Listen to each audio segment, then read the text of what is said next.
In 2021, a former Facebook employee walked into the United States Senate with tens of thousands of pages of internal company documents. What they showed was that the platform had identified users showing signs of depression, watched its own algorithm feed those users increasingly negative content, had the technical capability to stop it, and chose not to. The reason they chose not to was straightforward. Fixing it would reduce engagement. Reduced engagement would mean fewer ads. Fewer ads would mean less money. The depression was productive. The suffering had a measurable value. That value appeared in quarterly earnings reports. Today, we are going to talk about whether the internet profits from your stress. And the answer? It turns out is yes. Every major social media platform operates on an advertising model. You give it your attention, it sells that attention to advertisers. The more time you spend, the more attention it can sell, the more money it makes. This creates a very simple incentive. Keep you on the platform for as long as possible. Everything it does is in service of that one goal. Now here is where it gets interesting. Not all emotional states perform equally. Negative emotional arousal, anxiety, outrage, fear generates more engagement. You comment more when you are angry. You share more when you are outraged. You keep scrolling when you are unsettled. The market runs on engagement, and engagement runs disproportionately on distress. This is not speculation. Toxic content received 27% higher visibility and 85% more retweets. The anger was not an accident.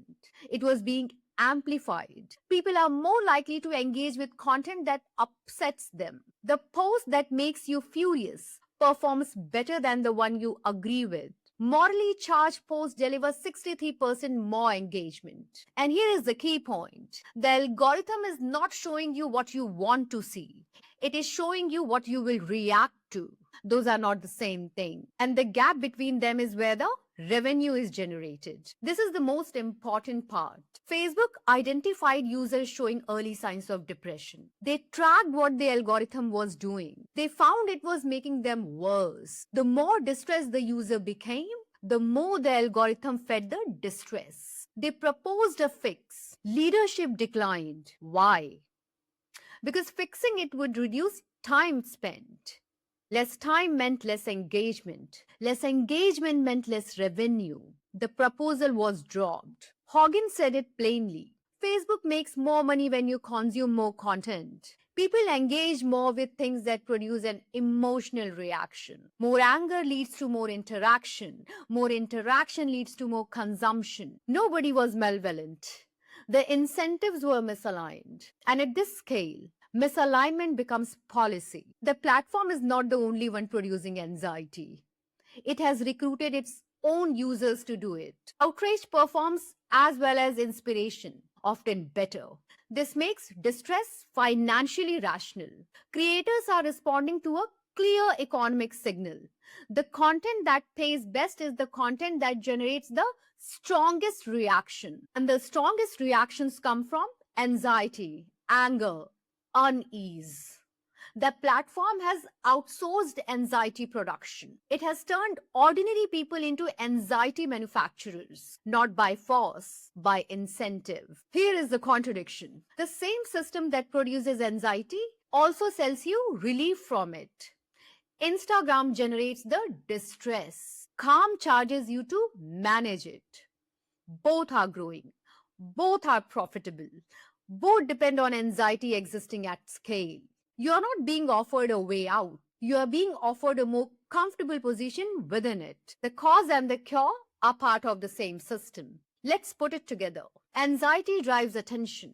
Attention drives engagement. Engagement drives revenue. Revenue sells solutions. Solutions provide temporary relief. Then the feed brings the anxiety back. The loop closes. Anxiety is not a side effect. It is a raw material, extracted, refined, sold. At every stage, it generates money. Most people ask, does social media make people anxious? That question is convenient because it avoids the real one. Does the platform have a financial incentive to make you anxious? Facebook knew, the harm was known, the fix was available, the fix was declined. This is not a technology story. It is not a mental health story. It is an economic story. So, does the internet profit from your stress? Yes. Through advertising, through the creator economy, through the mental health industry, through consumer spending driven by anxiety. At every stage, someone is making money. At no stage does anyone making money have an incentive for the loop to stop. This is not an accident. It is an architecture. Hi, I'm Akanksha, and this was the Storyteller's Lens. Please subscribe to my channel, and if you like this episode, please leave comments, and I'll see you in the next one. Thank you.